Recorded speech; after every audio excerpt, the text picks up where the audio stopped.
নমস্কাৰ, আপুনি চাই আছে জাগৰণ লাইভ 18। আজি আমি আলোচনা কৰিম এনে এটা আন্দোলনৰ বিষয়ে যিটোৱে মাত্ৰ কেইসপ্তাহমানৰ ভিতৰতে সামাজিক মাধ্যমৰ এটা ব্যংগাত্মক অভিযানৰ পৰা দেশজোৰা যুৱ আন্দোলনলৈ ৰূপ ল'লে। এই আন্দোলনৰ নাম ককৰোচ জনতা পাৰ্টি, চমুকৈ CJP। এই প্ৰতিবেদনত আমি ক্ৰম অনুসৰি জানিম এই আন্দোলনৰ আৰম্ভ কেনেকৈ হ'ল। 2026 চনৰ মে' মাহ উচ্চতম ন্যায়ালয়ত বেকাৰত্ব আৰু যুৱ সমাজক লৈ হোৱা এক শুনানিৰ সময়ত মুখ্য ন্যায়াধীশৰ এটা মন্তব্য সামাজিক মাধ্যমত তীব্ৰ বিতৰ্কৰ সৃষ্টি কৰে। বহু যুৱকে সেই মন্তব্যক অপমানজনক বুলি অনুভৱ কৰে আৰু সামাজিক মাধ্যমত ব্যাপক প্ৰতিক্ৰিয়া আৰম্ভ হয়। সেই পৰিস্থিতিতেই ৰাজনৈতিক যোগাযোগত থকা অভিজিৎ দীপকে 2026 চনৰ 16 মে' তাৰিখে ককৰোচ জনতা পাৰ্টি নামৰ এটা ব্যংগাত্মক অনলাইন আন্দোলন আৰম্ভ কৰে। ককৰোচ শব্দটো আন্দোলনকাৰীয়ে নিজৰ প্ৰতীক হিচাপে গ্ৰহণ কৰে। তেওঁলোকৰ মন্তব্য আছিল, যদি যুৱ সমাজক তুচ্ছ জ্ঞান কৰা হয় তেন্তে সেই অপমানকেই প্ৰতিবাদৰ শক্তিলৈ ৰূপান্তৰ কৰা হ'ব। অতি কম সময়ৰ ভিতৰতে CJPৰ সামাজিক মাধ্যমত লাখ লাখ সমৰ্থক গঢ়ি উঠে।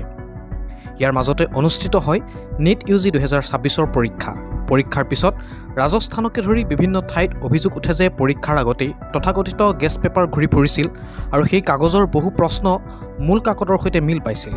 ইয়াৰ পিছত তদন্ত আৰম্ভ হয় আৰু দেশজুৰি ছাত্ৰ ছাত্ৰীৰ মাজত তীব্ৰ ক্ষোভৰ সৃষ্টি হয়। তদন্তকাৰী সংস্থাই বিষয়টোৰ অনুসন্ধান আৰম্ভ কৰে। এই সময়তেই CJPয়ে কয় যে এই বিষয়টো কেৱল এটা পৰীক্ষাৰ সমস্যা নহয়, বৰং সমগ্ৰ শিক্ষা ব্যৱস্থাত স্বচ্ছতা আৰু জবাবদিহিতাৰ সংকট। এই আন্দোলনৰ মুখ্য দাবীসমূহ আছিল পৰীক্ষাৰ অনিয়মৰ সম্পূৰ্ণ তদন্ত, দোষীসকলৰ বিৰুদ্ধে কঠোৰ ব্যৱস্থা, শিক্ষা ব্যৱস্থাত স্বচ্ছতা আৰু শিক্ষামন্ত্ৰী ধৰ্মেন্দ্ৰ প্ৰধানৰ পদত্যাগ। CJP আৰম্ভ কৰাৰ সময়তে অভিজিৎ দীপকে বিদেশত আছিল। তেওঁ ঘোষণা কৰে যে তেওঁ নিজেই ভাৰতলৈ আহি আন্দোলনৰ নেতৃত্ব দিব। 6 জুন 2026 তাৰিখে তেওঁ দিল্লীৰ ইন্দিৰা গান্ধী আন্তঃৰাষ্ট্ৰীয় বিমানবন্দৰত উপস্থিত হয় আৰু সেইদিনাই যন্তৰ মন্তৰত গৈ আন্দোলনত যোগদান কৰে। হাজাৰ হাজাৰ যুৱকে তেওঁক আদৰণি জনায়। অভিজিৎ দীপকেৰ মন্তব্য আছিল, এই আন্দোলন কোনো দলৰ বিৰুদ্ধে নহয়, এই আন্দোলন অন্যায়, দুৰ্নীতি আৰু শিক্ষা ব্যৱস্থাৰ অনিয়মৰ বিৰুদ্ধেহে। জুন মাহৰ পৰা দিল্লীৰ যন্তৰ মন্তৰত ধৰ্ণা আৰম্ভ হয়। প্ৰতিদিনে বিভিন্ন ৰাজ্যৰ ছাত্ৰ ছাত্ৰী, অভিভাৱক আৰু যুৱকসকল আন্দোলনত যোগদান কৰিবলৈ আহে। শান্তিপূৰ্ণ ধৰ্ণা, প্ৰতিবাদ, ভাষণ আৰু গণস্বাক্ষৰ অভিযানৰ জৰিয়তে আন্দোলন আগবাঢ়ে। CJPয়ে দাবী কৰে যে লাখ লাখ যুৱকৰ ভৱিষ্যত ৰক্ষাৰ বাবে এই সংগ্ৰাম। আন্দোলনৰ অন্য এটা গুৰুত্বপূৰ্ণ মুহূৰ্ত আছিল লাডাখৰ সমাজকৰ্মী সোনম ৱাংচুকৰ যোগদান। তেওঁ যন্তৰ মন্তৰত উপস্থিত হৈ অনশন আৰম্ভ কৰে। তেওঁ কয় যে শিক্ষা ব্যৱস্থাৰ ওপৰত আস্থা ঘূৰাই আনিবলৈ চৰকাৰে দৃঢ় পদক্ষেপ ল'বই লাগিব। দীৰ্ঘদিন অনশন কৰাৰ ফলত তেওঁৰ স্বাস্থ্যৰ অৱনতি ঘটে আৰু চিকিৎসকসকলে উদ্বেগ প্ৰকাশ কৰে। 20 জুলাইত সংসদৰ বৰ্ষাকালীন অধিৱেশন আৰম্ভ হোৱাৰ দিনাই CJPয়ে ঘোষণা কৰে চলো সংসদ। হাজাৰ হাজাৰ প্ৰতিবাদকাৰীয়ে সংসদ অভিমুখে আগবাঢ়িবলৈ চেষ্টা কৰে। দিল্লী আৰক্ষীয়ে অনুমতি নথকাৰ কথা উল্লেখ কৰি বহু ঠাইত বেৰিকেড স্থাপন কৰে।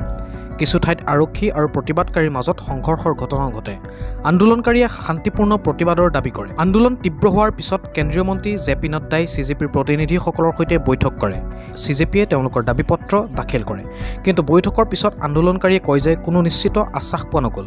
চৰকাৰৰ ফালৰ পৰা আলোচনা অব্যাহত ৰখাৰ কথা কোৱা হয়। মাত্ৰ কেইসপ্তাহমানৰ ভিতৰতে এটা অনলাইন ব্যংগ আন্দোলনৰ পৰা CJP ভাৰতৰ অন্যতম আলোচিত যুৱ আন্দোলনত পৰিণত হৈছে। সমৰ্থকসকলে ইয়াক শিক্ষা ব্যৱস্থাত স্বচ্ছতা আৰু জবাবদিহিতাৰ সংগ্ৰাম বুলি বৰ্ণনা কৰিছে। অন্যহাতে চৰকাৰে আন্দোলনকাৰীৰ সৈতে আলোচনা অব্যাহত ৰাখিছে যদিও এতিয়ালৈকে সকলো দাবী মানি লোৱা হোৱা নাই। আন্দোলনৰ ভৱিষ্যত কোন দিশলৈ যায় সেয়া আগন্তুক দিনত স্পষ্ট হ'ব।